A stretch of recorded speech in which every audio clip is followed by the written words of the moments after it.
Hello, and welcome to a bonus episode of Pish Posh with Lindsey Wilson.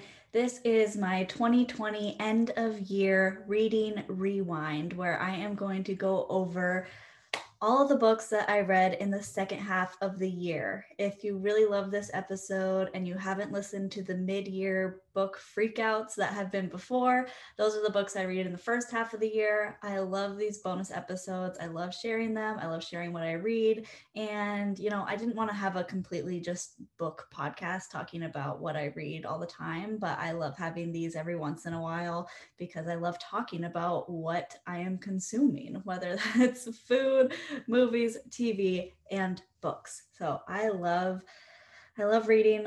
2020 was a year where I really dove back into reading so much more than I used to, and I'm so happy about that. I mostly read on my Kindle, and I am a subscriber. I have a Kindle Unlimited subscription, is what I should say. So I pay $10 a month for that, and I read a bunch of books, and it's kind of unlimited, as you can say, for free books on that. So it's specific ones. So a lot of the books that I'm going to be talking about today are on Kindle Unlimited. So if you see like three or four that you're interested in, definitely try out Kindle Unlimited. You can use it on your Kindle, you can use it on your laptop, on your regular desk computer. So you don't actually have to have a Kindle to use it. You can also use it on your phone. But I also highly suggest getting a Kindle. A Kindle Paperwhite is my absolute favorite. And then just checking it out. You can pay for 1 month, see what you get done in that month, and then cancel it. So it's really a good deal if you want to do stuff like that. But we're going to get into the books that I read this year.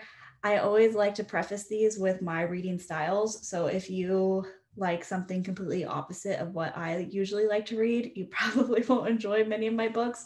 But I was somewhat diverse this year in what I read in the year as a total. But I like thrillers. So like mystery kind of thrillers, murder, a little bit of true crime. I really like personal development, self-help books as well. I read less of those this year, and especially less in the second half of the year, but that is something that I usually enjoy a lot of, and I really enjoy memoirs. So those are kind of my top three categories. I will really read almost anything besides like fantasy sci-fi stuff. That's not my style, but there are so many good books out there. I've just learned to just keep trying it out, but most of my reading style was definitely pretty dark in the second half of the year, so you guys might think I'm a little crazy once I tell you all the books that I read, but it's kind of fun. So if you guys have any questions about reading styles or Kindles or anything, like I said, I always suggest a Kindle Paperwhite. That's what I have, no glare. And my favorite thing about it is the battery life is insane. Like it is so good. If you get a Kindle Fire or anything, or you read on an iPad or something, there's a glare, which the Kindle Paperwhite doesn't have. And the battery life on those is non-existent compared to how great the Kindle Paperwhite is, but to each their own. I want to read more books hard copy again, but the convenience of the Kindle is just spot on. But this is not an advertisement for Kindle or Amazon or anything like that, but I just like to preface with kind of my reading style, what I'm usually reading on, and I guess we'll just get into it. So these are the books that I read from July through December. And I had a reading goal of 25 books this year, and I ended up reading 44, I believe. So I surpassed my goal, and I'm really happy about it. And I would recommend almost every book that I read this year to somebody. I think they're all great books to read. There's a couple that I didn't enjoy, but somebody else might enjoy. And there's one that I would not recommend you waste your time on. But here we go. So the first book, and I'm going to try to not make these too long because I don't want this to be a crazy long episode, but for real this time, here we go. So the first book I read in the second half of 2020 was called The Last Sister by Kendra Elliot. What I really loved about this book is it is set in a town in northwestern Oregon. on the Oregon coast, which is just an area that I love, I've been to, and so I like reading from settings that I'm familiar with. And it is a thriller mystery kind of novel. It really moved kind of slow, and it took me a while to get into it compared to some of the other thriller mystery writers that I read. But the story touched on some racial topics and some Oregon history, and it was all very interesting. And the end of it was so climatic. It was great.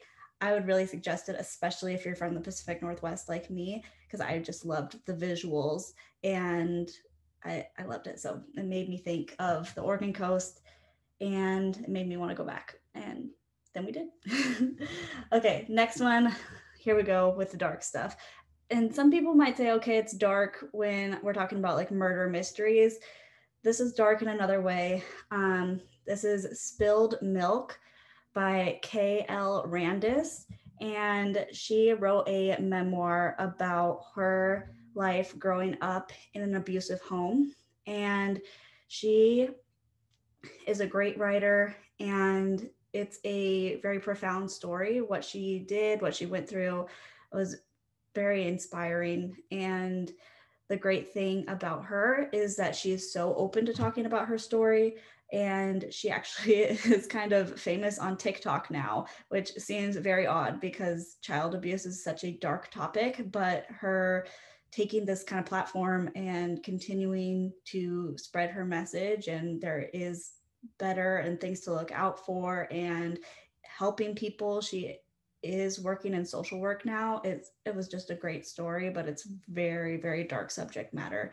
So if you can't handle that, I would not suggest it for you, but it was a good story. Next one was Witch by Lisa Lister. And you might have seen this book before if you're into anything witchy. It's a plain black book, says witch on it. I have wanted to read this for a long time. I think it's one of those books that you see around because, oh, it's cool. It's on Pinterest or Instagram. You see a bunch of people reading it. And I am interested in all these like witchy things, looking at like the moon and herbs and whatever holistic things, as well as mindset. And this book kind of was a hodgepodge of a lot of different things, which was really cool. So it had a little bit of everything in there. And I would definitely suggest getting the hard copy because there's things like recipes and stuff that you would want to use at different times of the year. It was interesting. Definitely not my favorite book, but it was a good read. I'm glad that I read it, but I had high expectations after seeing it so much, and it didn't shock me or anything. It's not meant to though. So the next one took me forever to read because it was written in like 1937 or something, I think it says. Think and Grow Rich by Napoleon Hill. So this is another one, like everyone says you have to read this book. Like this is one of the great books, one of the classics, I guess you could say. And I thought it was going to be about business and money, and it was far more about mindset and money and manifestation and the law of attraction. And I was honestly shocked that this was something that businessmen were talking about that long ago. Like the context for manifestation now is so often like hippies or just women, and it was just the complete opposite of that. And I think it's a great book. The first chapter is so extremely dry, but it moved along a little quicker after that. It is a struggle to get through, but it was really a great read if you're interested in money, manifestation, and mindset. And it was just crazy to think about, like, Henry Ford was compared to things like the law of attraction and business and thinking about that kind of stuff. It was just an interesting combination of ideas and people. And I see why it's been re-released so many times and people are still reading it 90 years later. Like, it's crazy.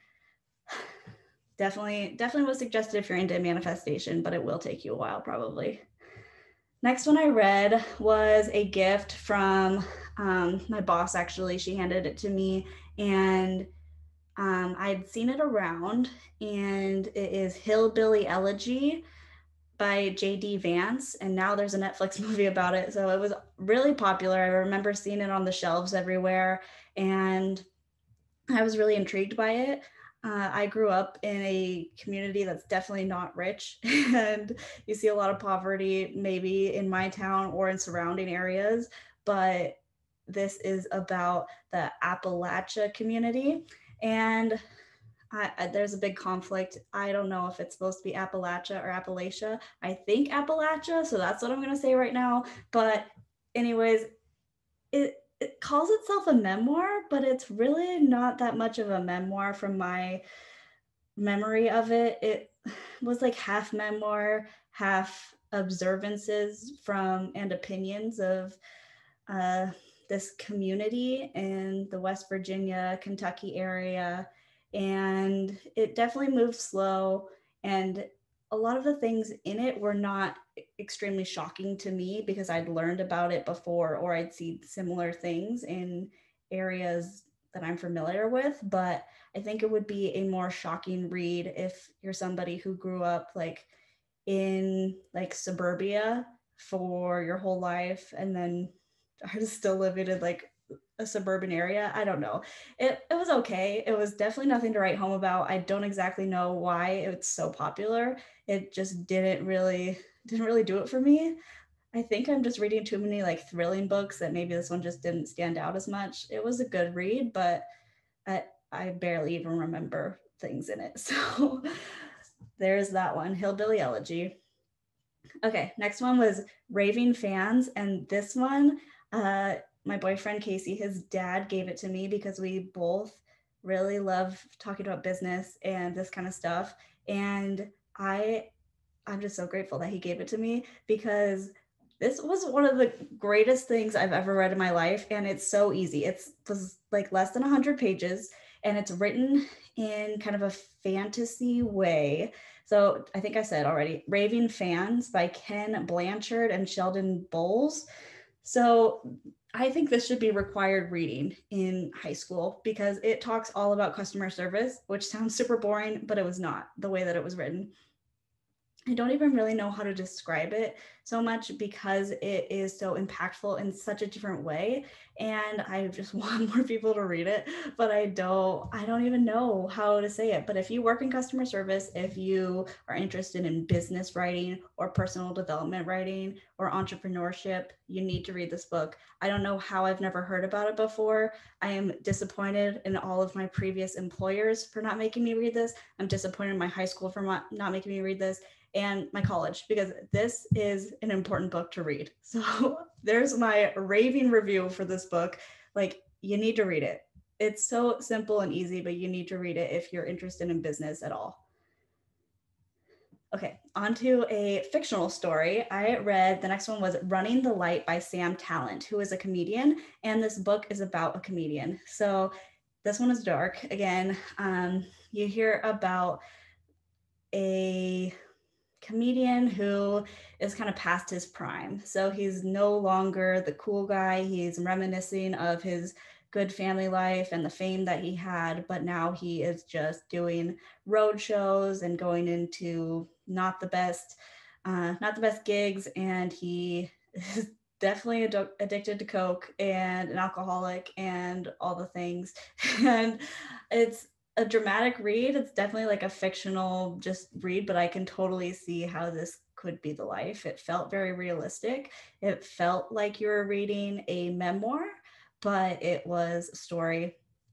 I love stand-up comedy and I really enjoyed it. So uh the foreword was by Kyle Kinane. So just read this book if you are into stand-up comedy like me. A ton of comedians are recommending this book to read. They're saying it's so legitimate. It's so like spot on, hit the nail on the head for a lot of comedians. They completely understand this character. You know this character on such a deep level in this book, which is something I really enjoyed. Next one was one that was on my to be read list for a long time. It is Starvation Heights by Gregg Olsen. So Starvation Heights is actually like 20 minutes from where I'm recording this right now, and it's in Olalla, Washington, right next to where we live in Gig Harbor. And it was a place where a doctor, in air quotes, she's not a real doctor, but it was a long, long time ago.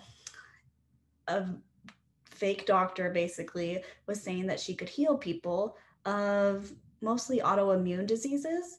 And what she basically did then was take people to her sanitarium and not feed them. And it's a little bit more descriptive than that, but people talk about this like it's a really scary book, and I didn't see it as scary. It was just more disturbing that this kept going on. And a lot of the book actually centers around the lawsuit that followed the death of one of her patients. So that was, if you're expecting the whole thing to be kind of like a dark, gripping tale, it's not exactly that, but I am really glad that I read it, and I've wanted to learn the history of this event for a long time. So I'm glad that I learned about the history of it. And it was also interesting to hear just more of the history of the area where I live. So that was cool. They're talking about different ferry boats and stuff that don't exist anymore. Bridges aren't here. Like, it was just interesting, that part. But that one was Starvation Heights by Gregg Olsen. Gregg Olsen is one of my favorite authors of the year.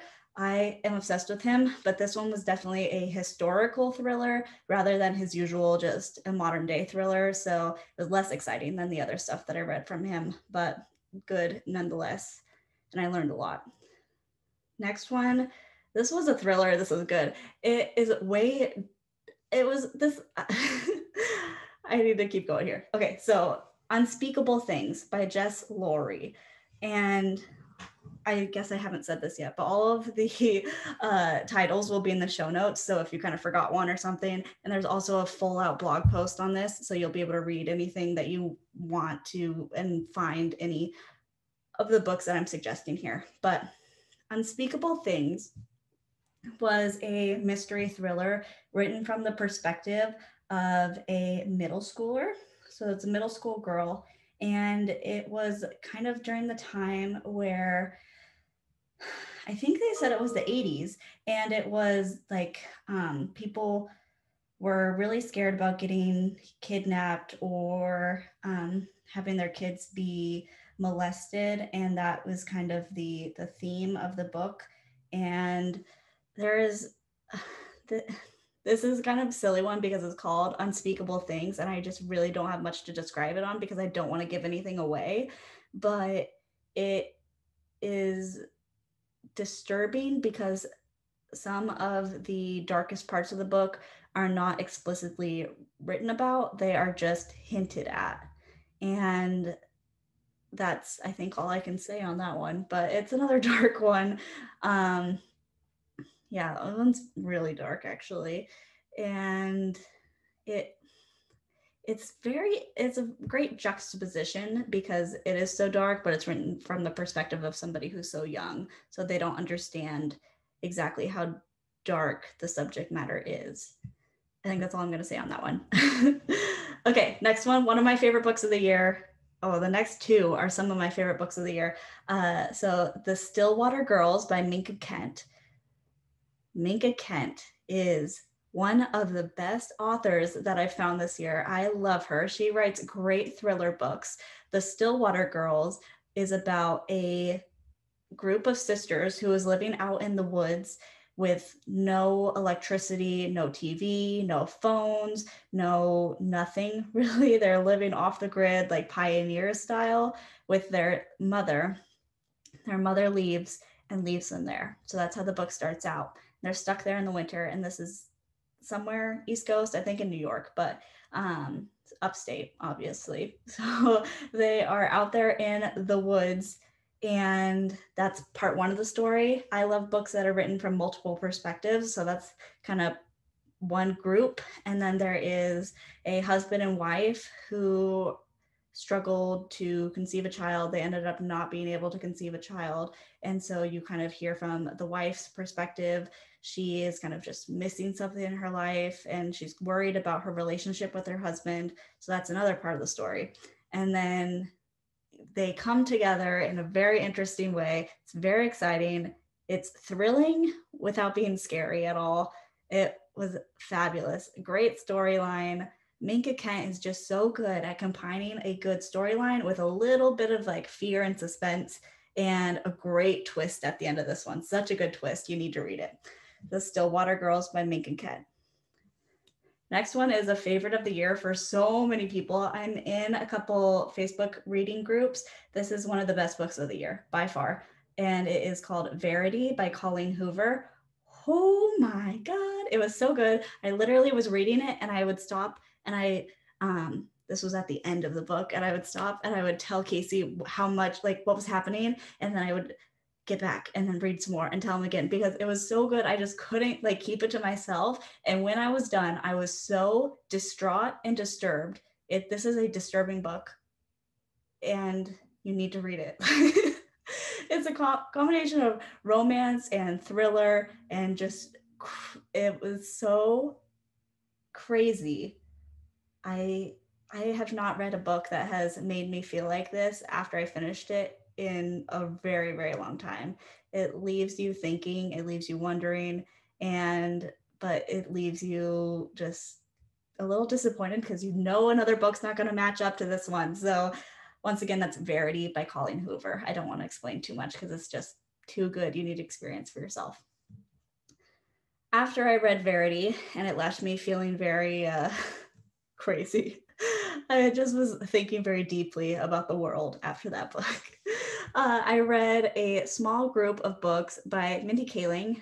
So Mindy from The Office, from the Mindy Project, you know Mindy Kaling. She's written a lot of books actually, and this was a group of 6 short stories, so I'm just calling them as one. I love her writing style. It's so fun. I felt like it was watching like an episode of Real Housewives or just something like heartwarming, like Friends or something like that after reading something so dark.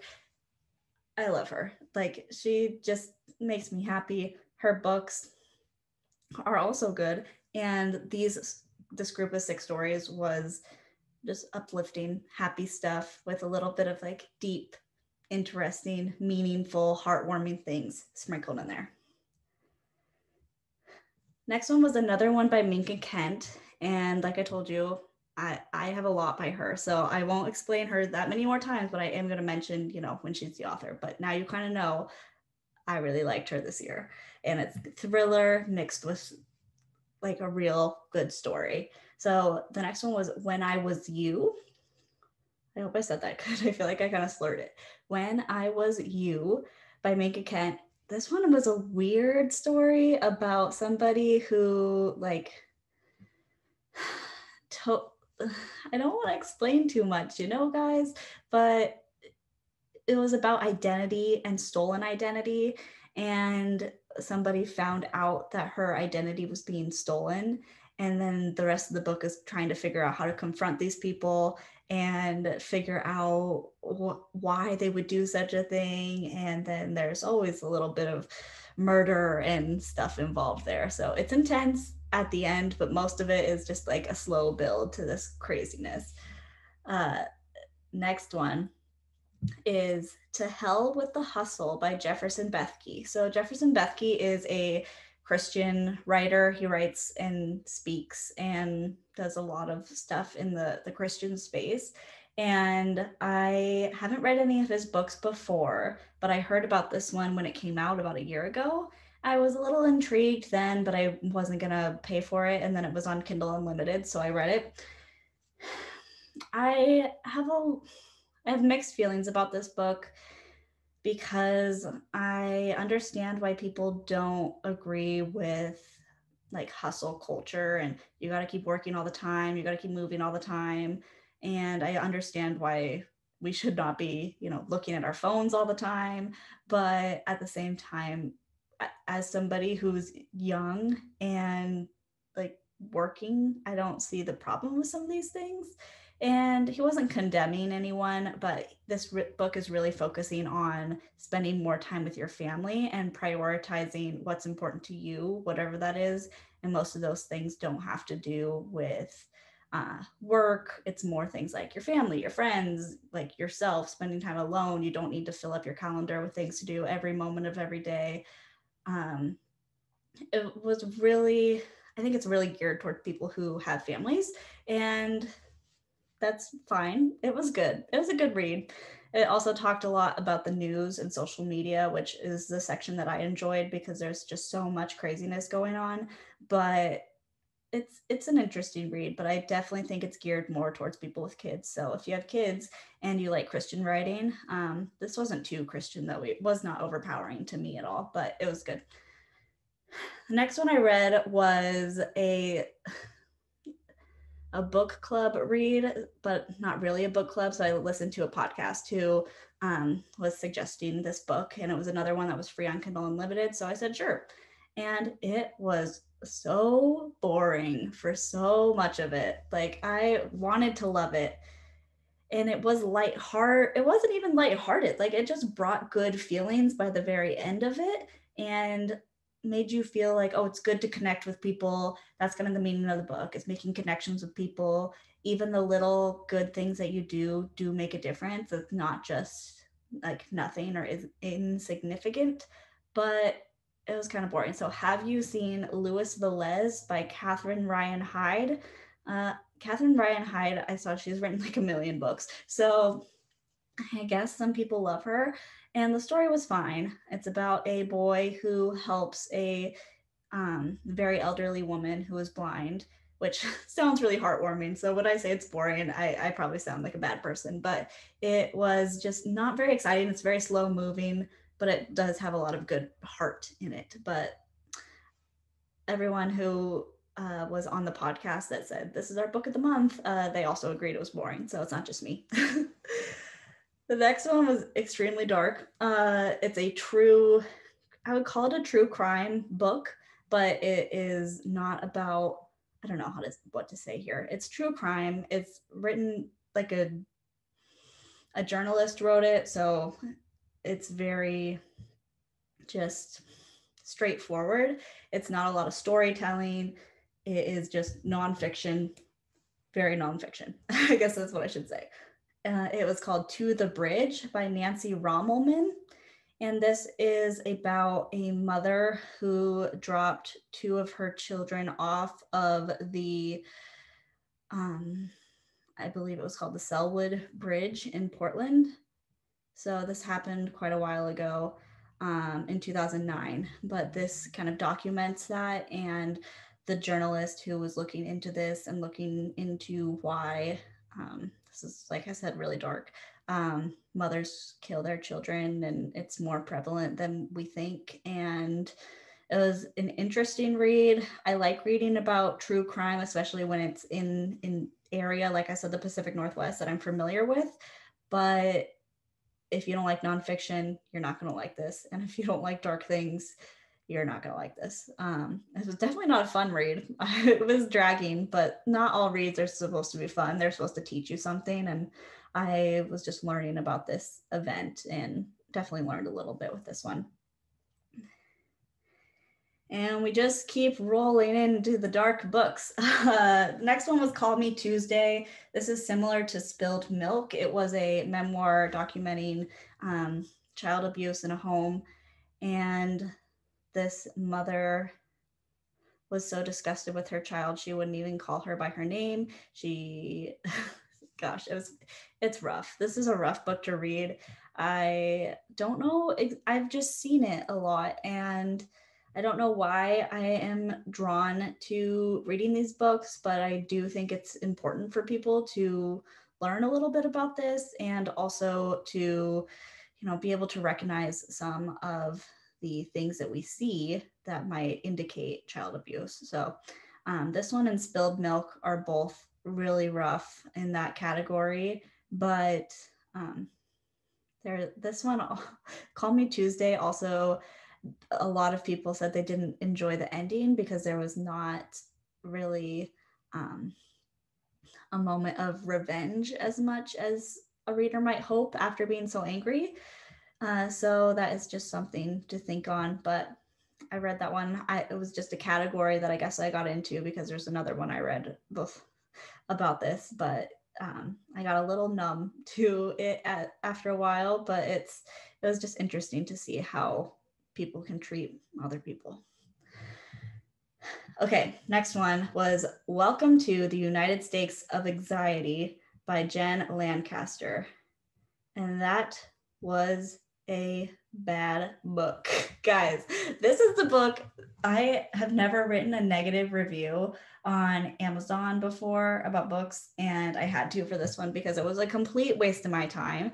And I'm one of those people where I don't want to stop once I've started something. And so I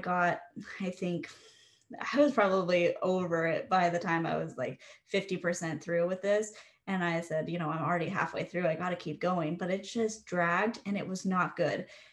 When you see something that says, Welcome to the United States of Anxiety, you would think it's about anxiety and maybe some self-help tips, maybe some like funny stories. And it was nothing of the sort. It was just terrible. Jen writes fiction books, I believe, and this was her first. I saw that this was her first foray into nonfiction, and it did not work for her. It was sort of a memoir, but like she says in the subtitle, of observations from a reforming neurotic. It is observations, but it is the worst kind. She's completely judgmental the whole time while telling people not to be judgmental. The things that she says about people who have children is insane. And she, like, if you don't want to have children, that's fine. But she doesn't want to have children. And then she like puts down people who want to have children. And then she says, oh, I don't care what you do because, anyone can do what they want. But it's like, you just wrote 3 paragraphs, like putting down this person and judging them. Like she pretends to be a good person, but she's not, I think. And it's just so bad. And she talks about all these deep subjects and then like tries to make jokes, and it just does not work at all. Like it was bad, guys. Do not waste your time. It was free on Kindle Unlimited and it was not worth my time. So Jen, you win the worst book of the year for me. Next one was another dark one. But this is one that while I was reading it, I was definitely intrigued by it. I was interested in it the whole time, but I didn't think it was something that I was going to think back on often. But I have thought back on this one so often. I keep thinking about it. It's been stuck in my mind. So I really wanted to share this one. I'm sharing all of them, but I really wanted to share a little bit more about this one. It is called Wholly Unraveled by Keely Burgin. And she grew up in a very religious cult.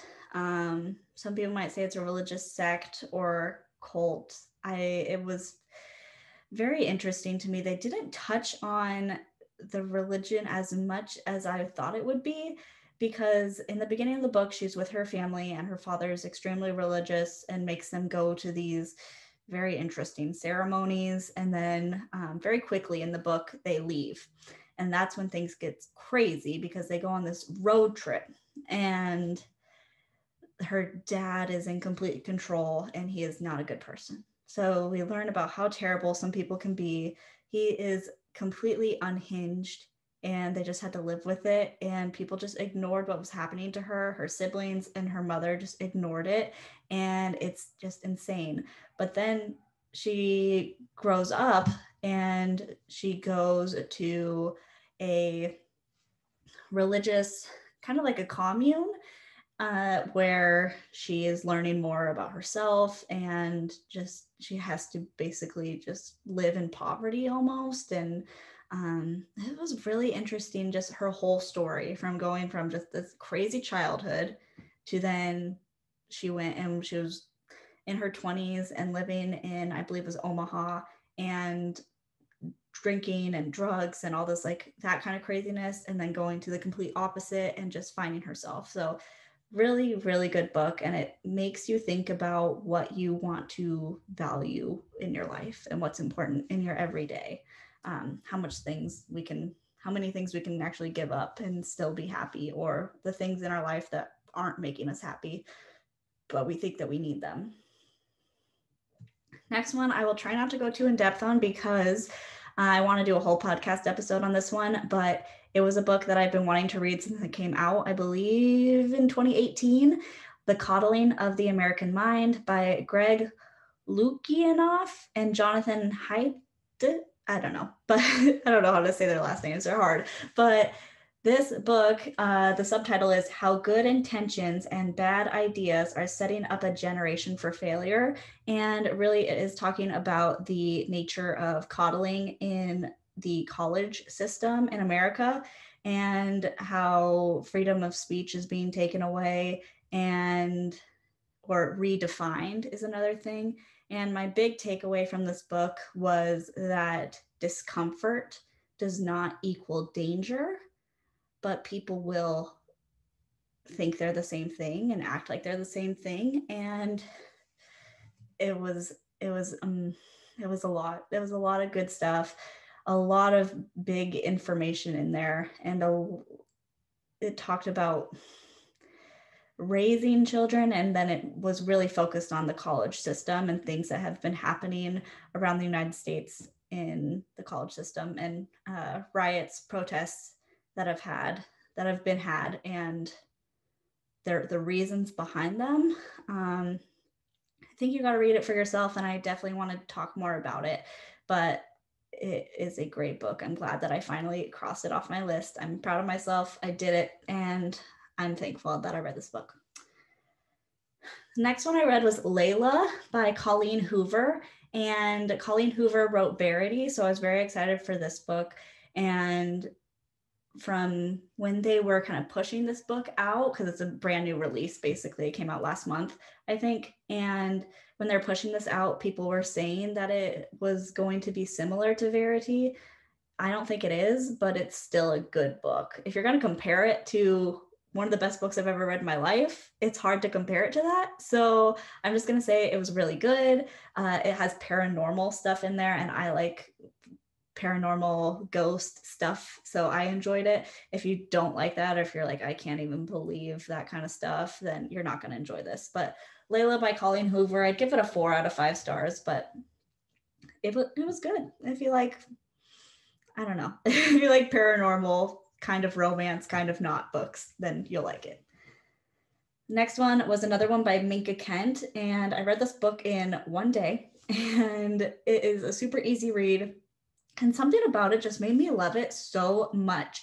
It was based on just about college kids, and then there's murder, and it is really good. It made me feel like it was a lot more of almost like a young adult novel than one that's meant just for adults, because it was such an easy one to read, and there was some kind of just normal like girl drama, like you'd see more like a chick lit, like Gossip Girl kind of stuff, but then there's murder. So it was a really good one, and I read it in a day, so it's a great quick read. Okay, we're down to the last 3. If you got this far, woo, I'm so happy for you. Last 2, or 2 out of these last 3 are by Minka Kent as well. The Thinnest Air. This one was about a woman who was kidnapped in like a rich area outside of Salt Lake City, and I love reading about like rich and fabulous people, you know, who doesn't? And so this was really fun, especially since I've been watching Real Housewives of Salt Lake City. So you can just picture it in your head a lot clearer, but it's a good one. I love a good kidnapping story. That is something, and it's like mystery. They call it a thriller. I think it's more of a mystery in this one, but it's good. And then I read The Memory Watcher. I think the interesting thing about The Memory Watcher by Minka Kent is that I didn't anyways, but I think you're not meant to like the main character because she's not a good person.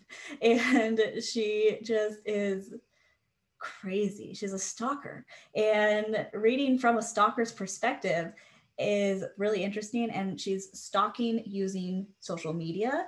So it's very modern day, relevant, just really interesting. You can completely imagine it. Everything in Minka Kent's books, you can visualize it so clearly, no matter what. Like whether it is when I was talking about the first book I read of hers, where it was the Stillwater girls and they're in the cabin in the middle of nowhere, or this person who's scrolling through They call it Instaface, I think. And so like scrolling through her social media, like it is just, you picture it in your head so well. I love Minka Kent.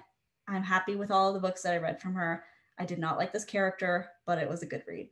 This book will just make you go, what the heck is she doing? So I suggest it. And then the last book I read, I will be honest, I read it because I saw it on TikTok and on Instagram.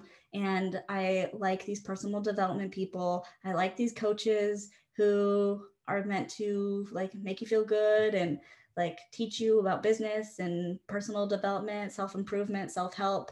It was called Eat, Pray, and then hashtag FML, and by Gabrielle Stone. I saw her on TikTok talking about it a lot. And it is just shocking because this woman was promoting her book alongside people who had survived great tragedy in their lives. And she has survived, you know, some rough stuff. Her book starts out with her finding out as a child that her dad had died, and she goes through some hard stuff. But like, I don't even know with this book. It just wasn't as well written as it could have been. And she's somebody who, when she writes, she'll throw in a lot of just curse words just to put them there. And I think it was meant to be like, oh, this is how I talk. But when you're reading it, it is just a little harsh and like unnecessary. Like it could have been written a lot better. She ended up, it's a play off of Eat, Pray, Love. So she ended up traveling through Europe, and it's just basically a book about a girl complaining about her boyfriend and ex-husband problems, which I understand. They're frustrating things, but I would have enjoyed a little bit more of the writing about the actual experience in Europe. That portion of the book is what I really enjoyed the most, is reading about the different locations and the adventures and the fun nights that they had. But if you're reading this book, it gets better. I was excited to like come back to it. It was like kind of addicting, but the beginning, it was one of those things where she's like throwing in like, I'm trying to put this video up on YouTube, so I'm not going to say all the bad words, but she's just throwing in a curse word like once a sentence. Just, and I'm like, this is just taking me forever to read because it's overwhelming. And I don't care if people curse, but it was unnecessary. So that's how I closed out 2020, was with that one. I'm going to say I have two favorite books of 2020, one from the first half and one from the second half. From the first half of the year, my favorite book was definitely If You Tell by Gregg Olsen. Fabulous read. I say fabulous read. It was extremely dark and disgusting and disturbing, but if you're into that sort of stuff, like I obviously am, you need to read this book. It was definitely a bestseller. Like everyone's read it. It's so good. Just Gregg Olsen. He could do no wrong in my book. And he lives like half an hour from me. It's so weird. I just want to run into him at the grocery store, but I don't even know what I would say to him. He's also just like a regular looking guy, you know, he's an author, it's not a movie star. So like if I saw him, I probably wouldn't even know what to do. But and then Verity by Colleen Hoover. Those were my top two books of the year. My bottom book of the year, like I said, the United States of Anxiety. Just not very good. And then I've read a lot of books in between, but as you can tell, I read a lot of thrillers in the fall and winter and got into like some dark stuff and some darker memoirs, but I really enjoyed all the books that I read. I'm glad that I read all of them, and I encourage you guys to read. If that's one of your goals in 2021, to read more, just like even if it's one book and you haven't read a book in a long time, that's great. Just reading like one book, and then you'll move up to like one a month, and then you'll end up with however many. My goal for this year is 50, and I am currently reading Fight Club. So that one is dark too, guys. That one's really rough though. It's very different than anything I've read before. So I hope you enjoyed this episode. If you have any more suggestions for me to read, definitely let me know. I'm always open to suggestions. And definitely, if you enjoy this episode, let me know, because I know some people don't like them, but if you like these, I want you to let me know that you like them. And if you've read any of the books that I read and you have similar thoughts to me, I'd love to chat about them. I like talking about books. I'm so glad I have a friend who actually reads some of the similar books that I do, and then we'll text back and forth about, oh, how far are you? Did this happen? Oh my gosh. So that part is really fun. As always, you can leave a 5-star review on Apple Podcasts and all that jazz. But last thing is, there is a blog post for this episode on the website. So if you go to pishposhpodcast.com/blog, where all of the books are listed, a short description is listed that I wrote out, and then there's links to all of them. So if you know that you want to buy one of these books that I'm talking about, I would be extra happy if you bought it from my page, because I'll get like a teeny tiny, like half a penny, just like 1 cent from Amazon. So if you're going to buy them from Amazon anyways, click from my site first. So if you have any questions, just DM me, message me, comment on the blog post too. You can always comment there. And I'm so excited. I'm thinking about doing these once a quarter instead of twice a year, because I've been reading so much more and it's kind of a lot. This is a big one, but wanted to share all these with you and hope you are enjoying reading this year. So grab a book, cheers, party on.